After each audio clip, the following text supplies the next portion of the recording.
సప్తపది అంటే ఏమిటి? దీని అర్థం సప్త అంటే 7, 10 అంటే అడుగులు. సప్తపది అంటే వధూవరులు పవిత్రమైన అగ్నిహోత్రం చుట్టూ కలిసి వేసే 7 అడుగులు. ప్రతి అడుగులోనూ వారు జీవితానికి సంబంధించిన ఒక్కొక్క ముఖ్యమైన వాగ్దానం చేస్తారు.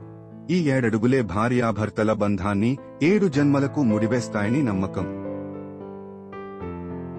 మొదటి ప్రమాణం: ఆహార వృద్ధికి మన ఇల్లు ఎల్లప్పుడూ అన్నం, సంపదతో నిండి పోషణకు లోటు లేకుండా చూసుకుంటామని. రెండవ ప్రమాణం: బల వృద్ధికి శారీరక, మానసిక బలాన్ని, ఆరోగ్యంతో కూడిన జీవితాన్ని కొనసాగించడానికి సహకరిస్తామని. మూడవ ప్రమాణం: ధనవృద్ధికి ధర్మబద్ధమైన మార్గాలలో సంపదను, సుఖాన్ని పెంచుకుంటూ మంచి పనులు చేస్తామని. నాలుగవ ప్రమాణం: సుఖవృద్ధికి ప్రేమ, నమ్మకం, గౌరవంతో ఒకరినొకరు సంతోషపెట్టుకుంటూ అన్ని విషయాలలోనూ జ్ఞానాన్ని పెంచుకుంటూ జీవిస్తామని. ఐదవ ప్రమాణం: సంతాన వృద్ధికి శక్తిమంతులైన, సద్గుణాలున్న సంతానాన్ని పొంది వారిని మంచి పౌరులుగా పెంచుతామని.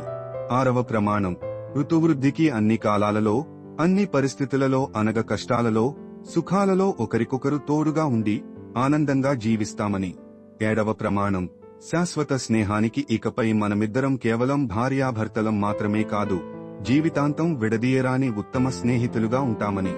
ఈ విధంగా వివాహ తంతు అనేది కేవలం సాంప్రదాయం కాదు, రాబోయే వైవాహిక జీవితానికి అవసరమైన నీతి నియమాలు, బాధ్యతలు, లక్ష్యాలను నిర్ణయించే ఒక ధార్మిక ఒప్పందం.